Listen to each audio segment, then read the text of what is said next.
নরওয়ের শান্ত শীতল রাতে হঠাৎ ভিড় জমে ওঠে অসলো গ্র্যান্ড হোটেলের সামনে। সবার চোখ শুধু একদিকেই, যে নারী 1 বছর ধরে ছিলেন লুকিয়ে, যিনি দেশ ছাড়তে বাধ্য হয়েছিলেন নৌকা বিমান বদল করে, নিজের জনগণের জন্য সংগ্রাম করতে গিয়ে হয়েছিলেন নিষিদ্ধ। তিনি কি সত্যি এসে পৌঁছেছেন? কয়েক ঘন্টা আগেও তার মেয়ের হাতে শান্তিতে নোবেল পুরস্কার তুলে দেওয়া হয়েছে।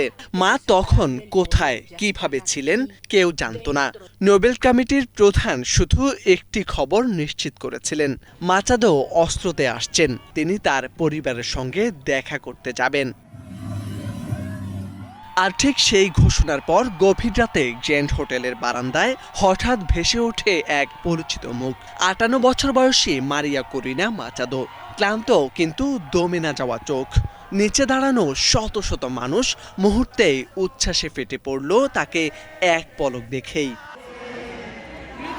স্প্যানিশ ভাষায় তাকে বলতে শোনা গেল, সাহসী সাহসী, স্বাধীনতা স্বাধীনতা। মাচাদো হাত বুকে রেখে গাইলেন ভেনেজুয়েলার জাতীয় সঙ্গীত গ্লোরিয়া আল ব্রাভো পুয়েবলো। নির্বাসন ভেঙে ফিরে পাওয়া নিজের জনগণের সামনে দাঁড়িয়ে আবার ঘোষণা করলেন সংগ্রামের অঙ্গীকার। এই উপস্থিতি শুধু একটি আগমনের দৃশ্য নয়, এটি ছিল গোপনে পালানোর এক উত্তাল গল্পের পরিণতি। 9 ডিসেম্বর ভেনেজুয়েলা থেকে নৌকা যোগে গুপ্তচর নীতির মতো বের হয়ে ক্যারিবীয় দ্বীপ কুরাসাওয়ে পৌঁছান তিনি।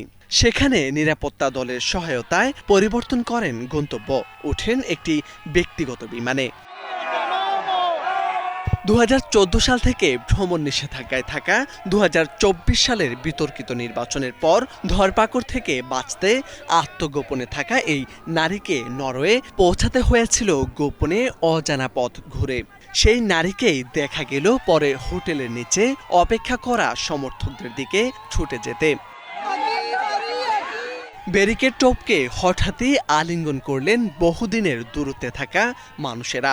যে দেশের নির্বাচনের ফল নিয়ে বিক্ষোভ, বিরোধীদের জেল নির্যাতন চলছে, সেখানে মাচাদোকে বিপুল ব্যবধানে জেতা সত্ত্বেও প্রেসিডেন্ট নির্বাচনে দাঁড়াতে দেওয়া হয়নি। সেই দেশের জন্য তার এই যাত্রাই এখন প্রতিরোধের নতুন প্রতীক।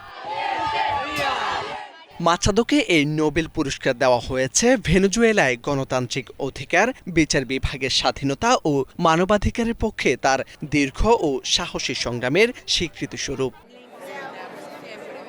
একদিন আগে মেয়ে পুরস্কার নিলেও মা ছিলেন রাষ্ট্রীয় নিষেধাজ্ঞায় বন্দী।